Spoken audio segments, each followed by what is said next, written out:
For the fifth day in a row, we are seeing cloudy conditions, temperatures in the low 30s, and not much for wind chill. The only exception for today was that we had completely dry conditions. No flurries, no freezing drizzle to worry about. So overall, it was a fairly quiet day, but again, very consistent. Fifth day in a row with conditions just like this.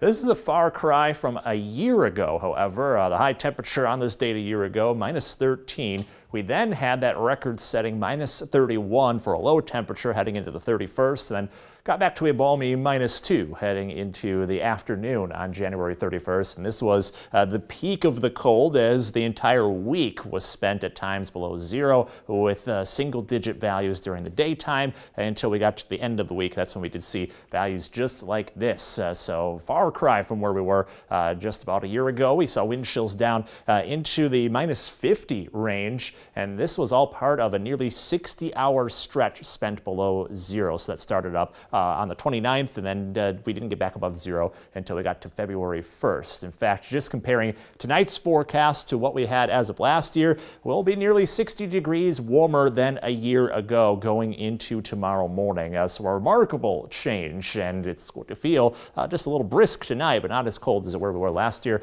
27 coming for the overnight low, so yet again we see the upper 20s. This time around, patchy fog and some scattered flurries are possible throughout the overnight hours. We have a quick-moving clipper system coming in out of Canada that's bringing with it some very light snow showers. Not expecting much. The snow values compared to 24 hours ago, well down. So you can see on Future Track, very hit and miss light snowfall for the most part. Radar showing barely anything going into tomorrow morning, and we'll continue to have scattered flurries throughout the course of the day. By the time we get to Friday night, may have about 1/4 of an inch of snow on the ground. That is about it. Watch out for slick spots, but overall, minimal impacts here going into the weekend. So fairly quiet tomorrow, again, outside of those scattered flurries. Tomorrow will make it to the 6th day in a row with cloudy conditions and a high of around 32 to 33 degrees. Patchy fog likely with all of this throughout the course of the day.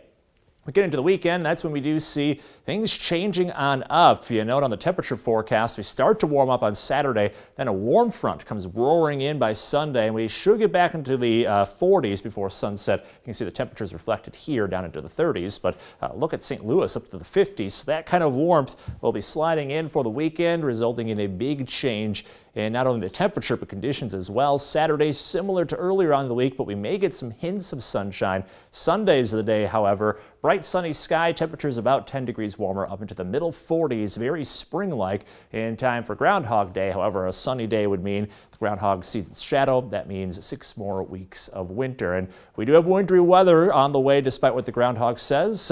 Monday night into Tuesday, we're keeping an eye on a storm system that could bring some accumulating snowfall. It's looking likely right now, and there may be a couple inches worth of snow ahead. So we'll keep an eye on this for you and keep you up to speed going into Monday night and Tuesday. But be ready for some wintry weather in the extended forecast. We go from the 40s with sunshine this weekend to the 20s with sunshine by next week. James and Kristen. The sunshine, I can't say it. Sunshine. It's been so long. It has been so long, I forgot how to pronounce it. It's making up for the cold weather is what I was going to say. Thanks, Alex.